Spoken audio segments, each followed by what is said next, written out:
L'État du Sénégal avait fait la proposition de mettre en place l'administration provisoire que les propriétaires de l'école ont refusé, estimant que ce n'est pas fondé en droit et ce n'est pas moral et ce n'est pas légitime. Le gouvernement, devant une telle situation, nous avait prié de bien vouloir faire une contre-proposition pour trouver une sortie de crise. Nous avions accepté de leur faire une contre-proposition en nous disant que dans une perspective d'épreuve de force et de bras de fer, et que s'il y a une dynamique de retrouvailles, une dynamique de trouver un compromis, chaque partie devra lâcher du lest. Nous avions accepté de proposer au gouvernement la sénégalisation à 100% de toutes les parts de l'entreprise Yahoo Selim SA pour que les enseignements puissent reprendre et que la quiétude revienne à l'école, mais revienne aussi auprès des parents et des élèves. Le gouvernement nous avait demandé effectivement de préciser cette proposition que nous avons fait. Vous avez entendu il y a quelques jours de cela, le ministre de l'Éducation nationale annoncer lui-même que la proposition que nous avons faite était discutée au niveau du gouvernement et qu'une solution allait être trouvée. Donc en venant aujourd'hui, nous étions venus pour acter une sortie de crise, acter un compromis. Malheureusement, le ministère de l'Éducation nationale nous a fait savoir que le gouvernement campe sur sa position et exige l'administration provisoire.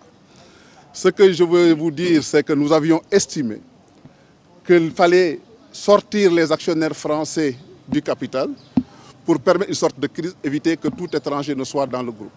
C'était une démarche qui, il faut le dire, n'était pas juste et équitable, parce que même une société peut être détenue à 100% par des capitaux étrangers. Mais puisqu'il y avait une situation de blocage, comme je vous l'ai dit, nous avons estimé devoir faire un sacrifice et consentir des efforts pour essayer d'arriver à trouver une solution avec le gouvernement. Ça a toujours été notre position. Vous vous souvenez, vous tous qui avez couvert cette crise, depuis le début nous avons parlé de dialogue, de retrouvailles, d'aller nous accorder sur l'essentiel pour la sauvegarde des intérêts des enfants. Malheureusement, le gouvernement ne l'a pas entendu de cette oreille. Je tiens à vous préciser que l'actionnariat, nous avons décidé de la sénégaliser à 100%.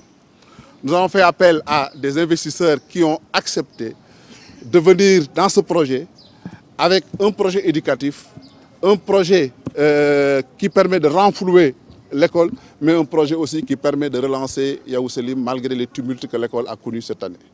J'ai le plaisir de vous annoncer que dans le casting que nous avions fait, nous avions identifié Moustapha Sed, qui est un industriel, homme d'affaires sénégalais.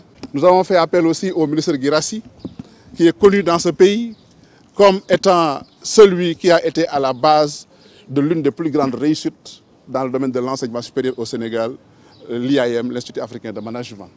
Nous avions aussi pensé associer dans l'opération des membres du personnel de Yahoo Selim pour montrer que Yahoo Selim est une démarche œcuménique, Yahoo Selim est une démarche de solidarité, c'est une démarche de confiance, une démarche, un compagnonnage pour le meilleur dans l'éducation et pour, disons, prenant en compte simplement la centralité de l'enfant dans le processus éducatif. Nous avons proposé au gouvernement la sénégalisation à 100% des actions. Les partenaires français, en l'occurrence Horizon Éducation, qui sont présents dans 20 pays à travers le monde et qui développent avec bonheur un modèle éducatif, avaient accepté de lâcher du lest en disant « nous sénégalisons, nous acceptons de vendre à des Sénégalais nos parts ». La transaction a eu à être faite ce matin, vous avez pu l'observer. D'ailleurs même, à l'heure où je vous parle, la délégation de Horizon Éducation est en réunion avec l'ambassade de France pour les informer de la nouvelle situation et de l'évolution dans l'Est capitale. Mais nous étions optimistes, il faut le dire. Nous pensions trouver une solution de sortie de crise.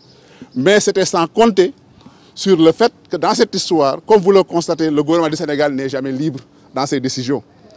Il y a 5 jours, il nous avait dit que la solution était acceptable et bonne et on allait l'étudier. Le ministre l'a dit il y a 2 jours. Vos journaux, vos radios et vos télévisions l'ont relayé. Certainement que Ankara a tapé sur la table pour dire je n'accepte pas cette formule-là. Le gouvernement a dû battre en retraite. Ça a été honteux, ça a été lamentable. Nous l'avons regretté et nous avons honte pour nous-mêmes et pour notre pays. Aujourd'hui, il est clair que l'État va utiliser la force de l'État, c'est-à-dire le voie de fait. Il ne parle plus de droit. Vous les avez vus pendant qu'un dossier était pendant en justice. Ils ont préféré allègrement envoyer les forces de sécurité pour violer les droits de propriété. Dans cette réunion, il y avait 4 magistrats, l'agent judiciaire et les représentants, le conseil juridique du président du Premier ministre et du ministère de l'Intérieur. On leur a dit, vous êtes magistrat.